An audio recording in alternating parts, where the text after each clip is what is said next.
हाँ जी दोस्तों, कैसे हैं आप सभी। वेलकम बैक टू जीवन ज्ञान और आप सभी का स्वागत है दोबारा इस 365 चैलेंज में।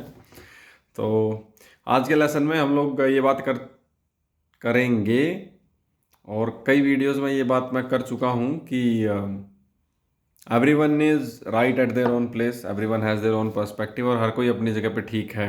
ठीक है, हर कोई अपनी जगह पे सही है बिकॉज हर किसी के अपने हालात हैं, हर किसी की अपनी परवरिश अलग अलग तरीके से हुई है। when two different people of two different natures, two different species, two different tradition, जब वो आपस में मिलते हैं तो क्लैशेस आते हैं, नो डाउट डेफिनेटली। वो चाहे आप धर्म की बात कर लीजिए, स्टेट की बात कर लीजिए, देश की बात कर लीजिए, वो क्लैशेस होते हैं। बट उसको आप दूसरे तरीके से ये देख सकते हो कि वो क्लैशेस क्यों हो रहे हैं। क्लैशेस होने से ज़्यादा है आप एक दूसरे को अगर समझेंगे, समझने की कोशिश करेंगे तो शायद आप लोग ज़्यादा अच्छे तरीके से रह पाएँ, एक दूसरे को समझ पाएँ। तो this is what contextual reality I have been saying multiple times in these videos in this series। तो contextual reality पे क्या बोला जाए। फिलहाल एक एग्जाम्पल जो मेरे दिमाग में आ रहा है वो ये है कि पार्टीज आती जाती हैं। मैं फिलहाल किसी भी पार्टी के समर्थन में बात नहीं कर रहा हूँ, ठीक है, बीइंग ए न्यूट्रल। सो मैं यही कहूँगा कि जो भी पार्टी गवर्नेंस में होती है, ज़्यादा पॉलिटिक्स की समझ नहीं है मुझे, बट जितनी समझ है उस हिसाब से बोल रहा हूँ। अगर मैं कहीं पे गलत हूँ तो मुझे आप कमेंट सेक्शन में नीचे लिख के करेक्ट कर सकते हैं। तो मुझे इतनी समझ है पॉलिटिक्स की कि ये बता रहा हूँ, जो भी पार्टी गवर्निंग पार्टी होती है, जो अभी सत्ता में है, जो सरकार, ठीक है, और दूसरी होती है विपक्ष होती है जिसको ओपोजिशन बोला जाता है। तो एक टाइम था जब कांग्रेस पार्टी सत्ता में थी 2014 से पहले, और शायद बीजेपी विपक्ष में थी। तो उस टाइम पे बीजेपी ये मुद्दे उठाती थी कि महंगाई है, बेरोजगारी है, ये है, वो मसला है।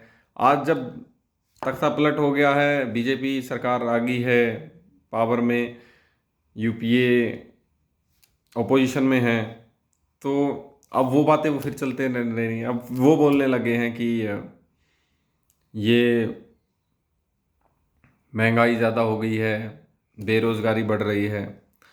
तो शायद इटरनल इश्यूज़ हैं जो कभी नहीं ख़त्म होने वाले। मेरे ख्याल से पिछले 30-40 सालों से चलते आ रहे होंगे। मैं तो जब से देख रहा हूँ, जब से समझ आई है, होश संभाला है, तो ये चीज़ें देखता आ रहा हूँ। जो भी ओपोजिशन में रहते हैं वो ये बातें करते रहते हैं, ये चीज़ें नहीं हैं। और बेरोज़गारी का बाद में बात करेंगे। पहले अगर महंगाई की बात करूँ तो मेरे ख्याल से महंगाई नहीं रुकने वाली है, वो चाहे कोई भी पार्टी पावर में आए। और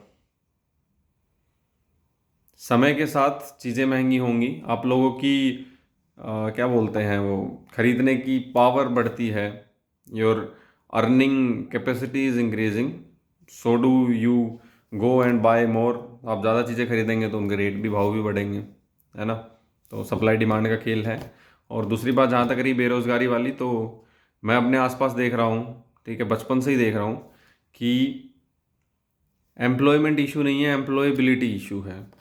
ठीक है, सरकारी नौकरियों का कुछ नहीं कह सकता मैं, बट अगर आपको सच्ची में नौकरी लगना है, प्राइवेट नौकरियां बहुत हैं, ठीक है, भर भर के हैं। There are numerous fields in this world जो खाली पड़े हैं, जो राह देख रहे हैं कि कब हमें अच्छे बंदे मिलेंगे, कब हमें सही बंदे मिलेंगे हमारी पोस्ट के लिए, हमारी ऑर्गेनाइजेशन के लिए, बट उन्हें बंदे नहीं मिल रहे हैं। This is an issue. मैं अगर कई दोस्तों की बात करूं, मेरे साथ वाले, मतलब ग्रेजुएशन करने के बाद भी उनको कंप्यूटर चलाना नहीं आता। So how can you ask for employment. आपको चाहिए कि आपको नौकरी चाहिए, बट आप नौकरी करने के लायक ही नहीं है। तो this is an serious issue with आज के यूथ के बारे में, कि एम्प्लॉयमेंट इशू नहीं है, एम्प्लॉयबिलिटी इशू है। अगर कोई बंदा ग्रेजुएशन के बाद लगना भी चाहता है तो शायद उसको कहीं ना कहीं 8-10 हज़ार रुपये मिलते हैं, तो वो फिर नहीं लगता, फिर बोलता नहीं मेरे को तो 40 हज़ार की नौकरी चाहिए। ये भी एक इशू है पेमेंट का। यार एक बार शुरुआत करो तो सही, 8-10 हज़ार से करोगे, 2 साल में हो सकता है 50 हज़ार पे पहुंच जाओ। दिस इज़ एक ओपन स्काई है ये, ठीक है, ओपन ग्लोब है, इसकी कोई लिमिट नहीं है, कुछ नहीं है। You just get into this world, this environment, and you never know कि आप 1 साल के 2 साल के बाद में कहाँ पहुँच जाएंगे। This is an open sky, what I have seen. ये मैं देख चुका हूँ प्राइवेट कंपनियों में। और सबसे अच्छी चीज़ ये भी लगती है कि प्राइवेट ऑर्गेनाइजेशंस में जब आप आते हैं तो यहाँ पे कोई कोटा नहीं होता किसी का, ठीक है। कोई जनरल नहीं, कोई SC ST नहीं, कोई OBC नहीं, जो सरकारी नौकरी में आपको लगता है। मैं जनरल क्लास से हूँ तो मैं समझ सकता हूँ इन चीज़ों को। रिजर्वेशन ने कितनी जगह पे हमें दिक्कत की है।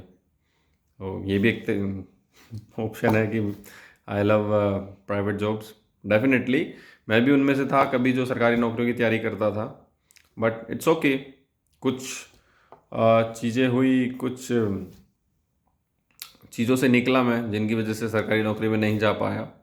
तो आज हूँ प्राइवेट जॉब में हूँ और अच्छा कमा रहा हूँ, आप लोगों के साथ बातें कर रहा हूँ।